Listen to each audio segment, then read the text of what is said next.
আসসালামু আলাইকুম। সবাইকে স্বাগত জানাচ্ছি আমি নাইম ফাথম মুবিন। শুরুতে সংবাদ শিরোনাম। বাংলাদেশের সর্বশেষ গুরুত্বপূর্ণ আপডেট সংবাদে আপনাকে স্বাগত। শুরুতেই সংবাদ শিরোনাম, পরে বিস্তারিত।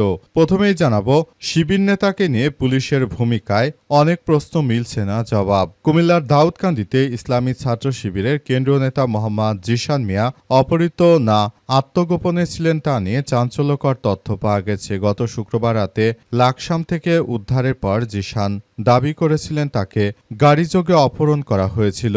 এ বিষয়ে খুবই গুরুত্বপূর্ণ সংবাদ জানাবো। আসলে পুলিশের ভূমিকা কি ছিল? তিনি কি আদতে অপহরণ হয়েছিলেন নাকি তিনি আত্মগোপনে ছিলেন? মূল বিষয়টি কি হয়েছিল? গুরুত্বপূর্ণ চাঞ্চল্যকর তথ্য জানাবো, সঙ্গেই থাকুন। জানাবো, কলেজ ছাত্রকে নৃশংসভাবে হত্যা, হাত পা বাঁধা, অগ্নিদগ্ধ, মরদেহ উদ্ধার। আবারও বিএনপি ক্ষমতা আসার পর থেকে সারা দেশ জুড়ে এমন চাঞ্চল্যকর হত্যাকাণ্ডের ঘটনা ঘটেছে। ধর্ষণের আলামত সহ ৫ বছরের শিশুর মরদেহ কংস নদী থেকে উদ্ধার করা হয়েছে ময়মনসিংহে। পাশাপাশি ওই কলেজ ছাত্রের লাশ উদ্ধার করা হয়েছে রাজবাড়ীতে। প্রতিনিয়ত একাধিক খুন হচ্ছে সারা দেশে। রাজবাড়ীতে কালুখালী উপজেলায় মোহাম্মদ আসাদুজ্জামান ২৪ নামের এক যুবকের হাত পা বাঁধা এবং অগ্নিদগ্ধ মরদেহ উদ্ধার করেছে পুলিশের সদস্যরা। দুর্বৃত্তরা ওই কলেজ ছাত্রকে হত্যার পর তার লাশও ঝলসে দিয়েছে। এদিকে সংসদে হিজাব নিয়ে বিএনপির কটাক্ষের প্রতিবাদে ইবি ছাত্র শিবিরের বিক্ষোভ। জাতীয় সংসদে হিজাব নিয়ে কটাক্ষের প্রতিবাদে ইসলামী বিশ্ববিদ্যালয়ের ইবিতে বিক্ষোভ মিছিল করেছে ছাত্র শিবির। আজ ১১টায় বিশ্ববিদ্যালয়ের বটতলা থেকে মিছিল বের করেন সংগঠনটির নেতাকর্মীরা। পরে মিছিলটি ক্যাম্পাসের বিভিন্ন সড়ক প্রদক্ষিণ করে প্রধান ফটকের সামনে সংক্ষিপ্ত সমাবেশ শেষ করে। এরপর জানাবো, ইসলামী ব্যাংকের চেয়ারম্যান সহ পুরো পর্ষদ বাতিল। গ্রাহকদের চাপের মুখে অবশেষে ব্যর্থ হয়েছে বিএনপির নিয়োগ করা ইসলামী ব্যাংকের চেয়ারম্যান পর্ষদ পুনরায় বাতিল করে দিয়েছে বাংলাদেশ ব্যাংক। আজ বাংলাদেশ ব্যাংকের ১৯৯১-এর ক্ষমতা বলে ইসলামী ব্যাংকের বিএনপির নিয়োগ দেয়া প্যানেল বাতিল করে দেয়া হয়েছে। এর ফলে আবারও ইসলামী ব্যাংকে স্বস্তি ফিরে আসতে পারে। কয়েকদিনের ব্যবধানে গ্রাহকরা ৮.৫ কোটি টাকা ব্যাংক থেকে তুলে নেয়। ব্যাপক তারল্য সংকটে পড়েছে ব্যাংকটি। এরপরই বাংলাদেশ ব্যাংক এমন সিদ্ধান্ত নিয়েছে। গ্রাহকদের কাছে বাংলাদেশ ব্যাংক আত্মসমর্পণ করল। এবং সর্বশেষ জানাবো, সন্ধ্যার মধ্যেই ঝড়ের আশঙ্কা, টানা ৫ দিন বজ্রসহ বৃষ্টি ও ভারী বর্ষণের পূর্বাভাস। আষাঢ়ের শুরুতে ভ্যাপসা গরমে অতিষ্ঠ জনজীবন। সেই সঙ্গে দেশে সর্বোচ্চ তাপমাত্রা বিরাজ করছে ৩৬ ডিগ্রির ঘরে। এ অবস্থায় আজ সন্ধ্যার মধ্যেই দেশের ১২ জেলার উপর দিয়ে সর্বোচ্চ ৬০ কিলোমিটার বেগে ঝড় বয়ে যেতে পারে। সেই সঙ্গে আগামী ৫ দিন দেশের বিভিন্ন অঞ্চলে বৃষ্টি অথবা বজ্রসহ বৃষ্টির পূর্বাভাস দিয়েছে আবহাওয়া অধিদপ্তর। প্রিয় দর্শক, এতক্ষণ শুনছিলেন সংবাদ শিরোনাম, এবারে বিস্তারিত। তবে তার আগে বন্ধুরা, অনুরোধ থাকবে এই সংবাদটিতে একটি লাইক দিন। এই চ্যানেলে আপনি নতুন হয়ে থাকলে আমাদের সংবাদটি দেখতে দেখতে চ্যানেলটি সাবস্ক্রাইব করে রাখুন। কমেন্ট করে বন্ধুরা আপনার মূল্যবান মতামত জানিয়ে দিন আপনি বিশ্বের কোন দেশ থেকে বা বাংলাদেশের কোন স্থান থেকে আমাদের সংবাদটি দেখছেন এবং শুনছেন।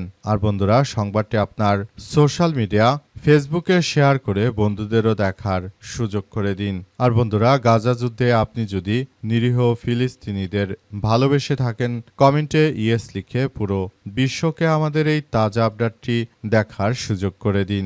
এবারে বিস্তারিত। কলেজ ছাত্রকে নৃশংসভাবে হত্যা, হাত পা বাঁধা, অগ্নিদগ্ধ মরদেহ উদ্ধার। রাজবাড়ীর কালুখালী উপজেলায় মোহাম্মদ সাজ্জাদ ২৪ নামের এক যুবকের হাত পা বাঁধা ও অগ্নিদগ্ধ মরদেহ উদ্ধার করেছে পুলিশ। দুর্বৃত্তরা তাকে নির্মমভাবে হত্যার পর তার মরদেহ উপুর করে শুয়ে আগুনে ঝলসে দেওয়ার কথা জানা গেছে।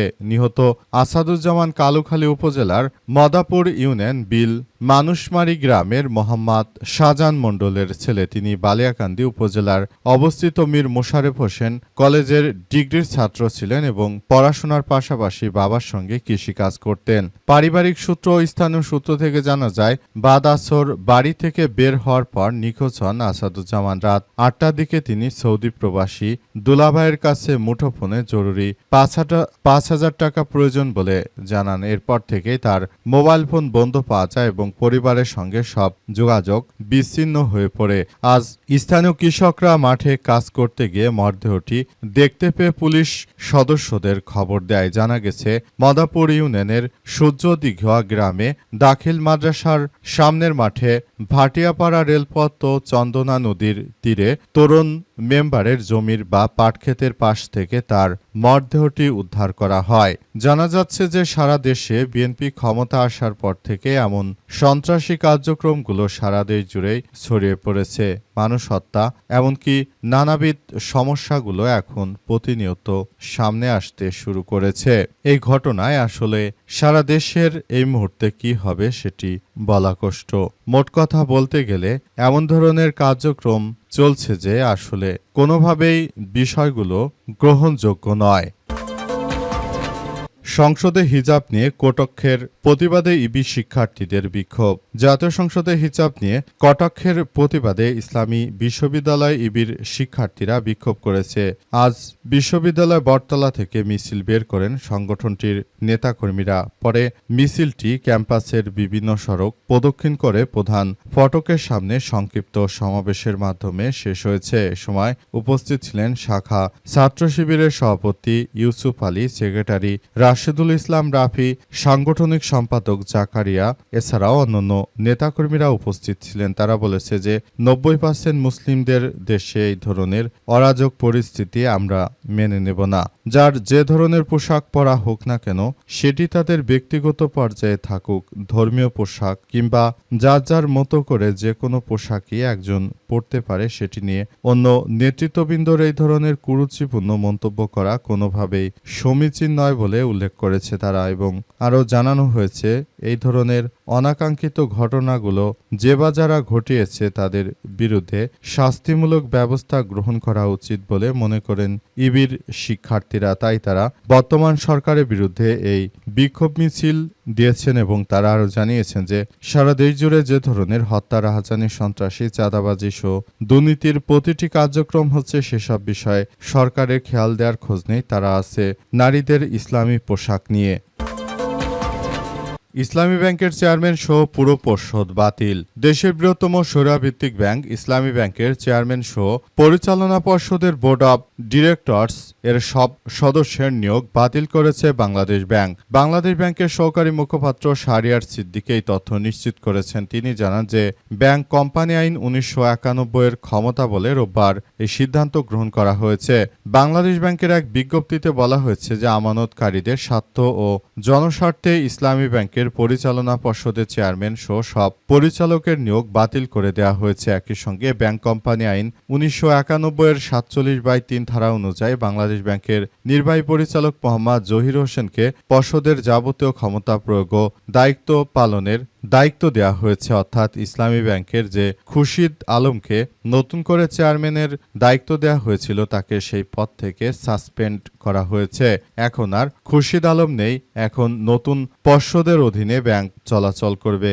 বিশেষ করে ব্যাংকটিতে মাত্র কয়েকদিনের ব্যবধানে প্রায় 8,500 কোটি টাকা তুলে নেয় ব্যাংকের আমানতকারীরা। এই ঘটনায় ব্যাংকটিতে বিপুল পরিমাণ তারল্য সংকট দেখা দেওয়ার পরই নতুন করে এই সিদ্ধান্ত গ্রহণ করেছে বাংলাদেশ ব্যাংক। এছাড়াও ব্যাংকটির স্বার্থ রক্ষা করার জন্য ব্যাংকটিতে 2,500 কোটি টাকা বাংলাদেশ ব্যাংকের পক্ষ থেকে ধার দেওয়া হয়েছে।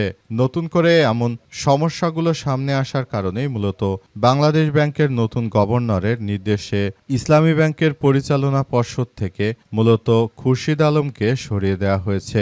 অভিযোগ রয়েছে খুরশিদ আলমের স্ত্রী 3 কোটি টাকা ব্যাংকে ঋণ খেলাপি। তার মতো একজন ব্যক্তিকে যখনই ইসলামী ব্যাংকের পরিচালকের পদে দায়িত্ব দেওয়া হয়েছিল তখনই ইসলামী ব্যাংকের গ্রাহকরা খুরশিদ আলমের উপর অনাস্থা প্রকাশ করে এবং তারপরেই তারা সেখান থেকে টাকা তুলে নিতে শুরু করে। তুলতে তুলতে প্রায় 8,500 কোটি টাকা তারল্য তুলে নেয় গ্রাহকেরা। এই ঘটনার পরই এই গুরুতর সমস্যায় পড়ার আগে মূলত ব্যাংকটির এই কার্যক্রমের উপর নতুন করে তারা নির্ভর করতে শুরু করেছে। শিবির নেতাকে নিয়ে পুলিশের ভূমিকায় অনেক প্রশ্ন মিলছে না জবাব। কুমিল্লার দাউদকান্দিতে ইসলামী ছাত্র শিবিরের কেন্দ্রীয় নেতা মোহাম্মদ জিশান মিয়া অপহৃত না আত্মগোপনে ছিলেন তা নিয়ে চাঞ্চল্যকর তথ্য পাওয়া গেছে। গত শুক্রবার রাতে লাকসাম থেকে উদ্ধার এরপর জিশান দাবি করেছিলেন তাকে গাড়িযোগে অপহরণ করা হয়েছিল। তবে কুমিল্লা জেলা পুলিশ রাতে গণমাধ্যমে পাঠানো এক সংবাদ বিজ্ঞপ্তিতে জানায় যে জিশানকে কেউ অপহরণ করেনি, সে স্বেচ্ছায় আত্মগোপনে ছিলেন। তবে রোববার দাউদকান্দি থানার ওসি এম এ বাড়ির সঙ্গে কথা বলে এক চাঞ্চল্যকর তথ্য পাওয়া গেছে। ওসি বলেন, জিশানের বড় ভাই রাসেল রাফি দাউদকান্দি থানায় নিখোঁজের সাধারণ ডায়েরি বা জিডি করেছিলেন। এরপর আমরা অনুসন্ধান শুরু করেছি এবং আমরা মূল বিষয়গুলো জানতে পারি। এক মেয়ের সঙ্গে তার কয়েক মাস ধরে কথোপকথন চলছে। এই সূত্রে শুক্রবার সন্ধ্যায় বাবার বাড়ি থেকে লিজাকে পুলিশ হেফাজতে নিয়ে আসি। পুলিশ হেফাজতে জিজ্ঞাসাবাদে লিজা জানায় তার সঙ্গে জিশানের দীর্ঘদিনের সম্পর্ক ছিল। বিয়ের দিন তারিখ ধার্য করার পর সে উধাও হয়ে গেছে। বিয়ে না করে উল্টো অপহরণের নাটক করে জিশানের জন্য ১৩ জুন রাত ১২:১০ জিশানের নামে ধর্ষণের মামলা করেন লিজা। ওই নারী যদি আসলে ভিকটিম হয়ে থাকেন তাহলে তিনি জিশান উদ্ধার হওয়ার আগেই কেন মামলা করলেন না, উদ্ধার হওয়ার পরেই কেন মামলা করতে হলো তাকে? এ বিষয়ে জানতে চাইলে ওসি বাড়ি জানান, জিশানকে অপহরণের অভিযোগ পাওয়ার পর আমরা যখন উদ্ধার কাজে মাঠে নামি তখন লিজার সঙ্গে জিশানের প্রেমের সম্পর্কের বিষয়টা সামনে চলে আসে। লিজা মনে করেছে অপহরণের ঘটনায় তাকে জড়ানো হবে, এই মামলায় সে আসামি হতে পারে, এজন্য সে জিশানের বিরুদ্ধে মামলা করে থানায় জিডির পর মুক্তিপণ চাওয়া নম্বরটি ট্র্যাকিং করে লোকেশন দেখা হয়েছে কিনা পুলিশ এই নম্বরের সূত্র ধরে সংশ্লিষ্টদের ধরছে না কেন বিষয়ে জানতে চাইলে ওসি বাড়ি বলেন যে জিশানের সঙ্গে লিজার কথোপকথনের রেকর্ড পাওয়ার পর ওইদিকে আমরা দৃষ্টি দেইনি। মূল কথা হচ্ছে বিষয়গুলো নিয়ে আমাদেরও একটু ঘাবলা মনে হচ্ছে। আসলে শিবিরের ওই নেতা তাকে অপহরণ করা হয়েছিল নাকি ওই মেয়ের প্রেমঘটিত কারণে তিনি আত্মগোপনে ছিলেন, সে বিষয়টি নিয়ে আমাদের মনে হয় হয়তো তাকে অপহরণ করাই হয়েছিল। কারণ তাকে যদি অপহরণ না করা হবে তাহলে তার যখন খোঁজ পাওয়া যাচ্ছিল না তখন ওই লিজা কেন মামলা করলো না, এই প্রশ্নটি ঘুরে ফিরে সবার মাথায় আসছে। এর থেকে মনে করা হচ্ছে যে আসলে বিষয়টি হয়তো ভিন্ন দিকে চলে যাচ্ছে।